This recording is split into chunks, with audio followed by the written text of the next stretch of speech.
ዘንድሮ ምኑን ነው እያየን ያለ ነው? በጣም ቀውጤ ነው። በጣም ቀውጤ ነው ሰፈሩ። እውነት በእውነት ሩትዬ ለምድሪቱ ላለው ህዝብ ለወዳጅ ለዘመዱ በቃ ራስ ምታት ሆናለች። በቃ ምን ሊበላችሁ በግራ በቀኝ አብርሃም እንዴት ነው ልትወስን የቻልከው? የኤፍሬም ሀሳብ እንዴት ሊሆን ይችላል?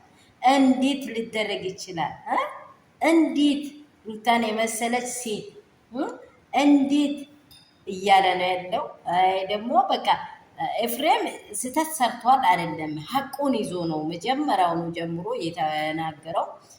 ከዚህ በፊት ቤቱ ላይ እናቱ ላይ የሰራውን ነገር ሁሉ አውርቻችኋለሁ። ትክክለኛ መንገድ እየሄደ ነው። ግን ትክክለኛ መንገድ ሲሄድ ደግሞ አይሆንም ማለት ስለማይቻል አንድ ሰው ያለበትን ሁሉ የራሱን ህይወት የራሱን መንገድ እየተመራ አይሆንም ለምን ትላለ ብለን ነው የተከራከርነው እንጂ ኤፍሬም ስህተት ሰርቷል አይደለም። አሁንም የኤፍሬም ሀሳብ መምጣቱ አልቀረም። ሩታዬን መተው ለእኔ ራስ ምታት ነው።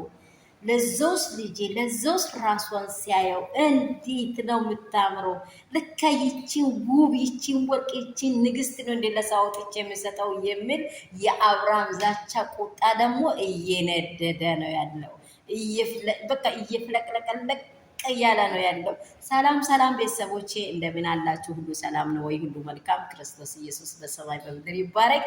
እኔ ጋር ሁሉ ሰላም ነው። ያላችሁበት ደግሞ አባቴ ባላችሁበት ይጠብቃችሁ። ውድና እንቁ የሆናችሁ ፋሚሊዎቼ፣ ቤተሰቦቼ፣ በሀገር ውስጥ ያላችሁ ከሀገር ውጭ ያላችሁ የመዳም ቅመሞቼ፣ ውዶቼ እንዴት አላችሁልኝ? እኔ ያለሁላችሁ ሁሉ ሰላም፣ ሁሉ መልካም ነው። እኔ ጋር ሙቀቱ እየቀጠለ ነው፣ እየተቀጣጠለ ነው። እናንተስ እንዴት ናችሁ እላችኋለሁ። ዛሬ ደግሞ የአብርሃም ንዴት ምንድን ነው? ሩታ አምሮባት፣ ሩታ ለየት ብሎባት፣ ሩታ በቃ ቀውጢ ሆና አምባሳ ሆና ስለመጠች ግራ ተጋብቷል። ምን ሊፈጠር ነው? ምን ሊፈጠር ነው? እኔማ በጣም ፈርቻለሁ። ምን ሊፈጠር ነው? በቃ ምን ሊፈጠር ነው? ሩታን እኔ መተው አልችልም ነው እያለ እየመጣ ያለው። አዲስ ነገር እያወራ ነው ያለው። በቃ ሩታን መተው ለእኔ በህይወት ሊኖርም በቃ በጣም አሳሳቢ ሁኔታ ላይ ነው ያለው። መጀመሪያም ሁሉ ነገሮችን ታውርቶለታል፣ ተነግሮለታል፣ ተመክሮለታል። አንዳንድ ጊዜ ቆም ብሎ ማሰብ ትልቅ ነገር ስለሆነ ኤፍሬም እችንም የጀመርካትን መጀመሪያ ያለችው ነገር ላይ የሰራው ድጋሚ የከሌ ልጅ የከሌ ወንድም እየተባልኩ መሰደብ አልፈልግም። አንተ ይህን ነገር ለምን ትሰራለህ ብሎ ነው መጀመሪያ ሽንጡን ገትሮ የተከራከረው።